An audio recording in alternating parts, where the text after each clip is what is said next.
Bapak Guru. Pada video kali ini saya Yuliana SPD, Guru SMK Negeri 1 Kempas dari Kabupaten Indragiri Hilir, Provinsi Riau akan menyampaikan pemahaman tentang prinsip pendidikan yang memerdekakan yang diyakini akan membangun lingkungan belajar yang berpihak kepada peserta didik dan memunculkan karakter dari profil pelajar Pancasila.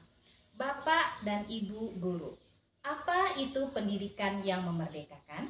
Yakni pendidikan yang memberikan kesempatan kepada setiap peserta didik untuk mengembangkan potensinya secara penuh, tanpa ada paksaan dari pihak luar. Pendidikan harus membantu peserta didik untuk mengembangkan kemampuan mereka sesuai dengan bakat dan minat yang dimilikinya.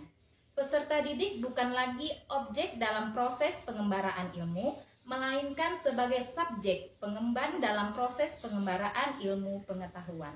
Setidaknya terdapat dua alasan historis mengapa Ki Hajar Dewantara mengusulkan adanya konsep merdeka belajar kepada peserta didik supaya terbentuk atmosfer pendidikan yang memerdekakan.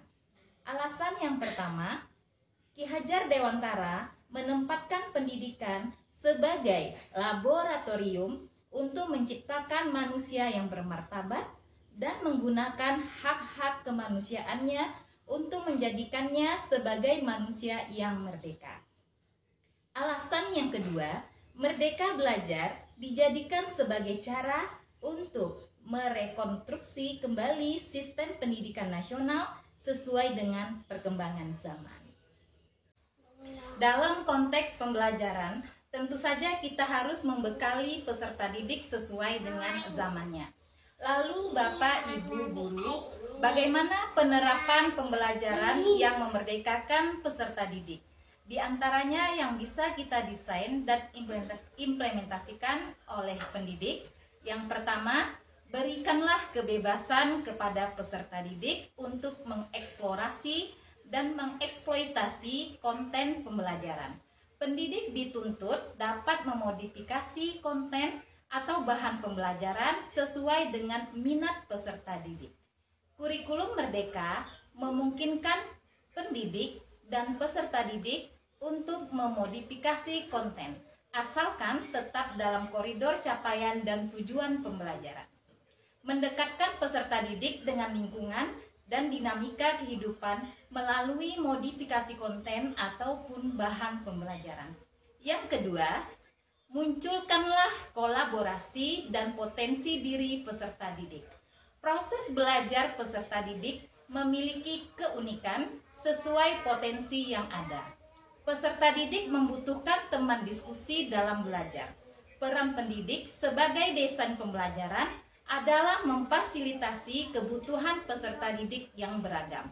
Pendidik dapat mendesain pembelajaran berkolaborasi dengan mengelompokkan peserta didik sesuai minat, potensi, gaya belajar dalam proses pembelajaran. Ketiga, merdekakan peserta didik yang mewujudkan produk belajar. Ibu dan Bapak Guru tentu memahami bentuk potensi, minat, dan bakat peserta didik di kelas belajarnya masing-masing.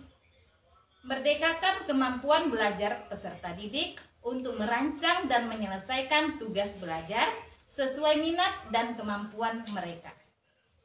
Peserta didik yang senang menggambar, biarkanlah menyelesaikan tugas belajar dalam bentuk poster dan lainnya.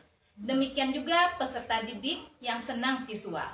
Jika mereka berkehendak membuat video pendek, fasilitasi kemampuan dan minat mereka untuk memanfaatkan teknologi sebagai media pembelajaran. Peran guru jelas di sini sebagai motivator, fasilitator, dan penuntun. Bagaimana teknologi hanya digunakan untuk pembelajaran dan bukan untuk hal yang negatif. Bagaimana Bapak Ibu Guru hebat? Sudah siapkah memerdekakan peserta didik dalam pembelajaran? Seharusnya sudah dan dapat kita mulai dari sekarang. Tetap semangat dan menuntun generasi penerus bangsa. Apapun kondisinya, dimanapun berada, dan tantangan yang nyata yang kita hadapi. Terima kasih, salam dan bahagia. Yum, yum.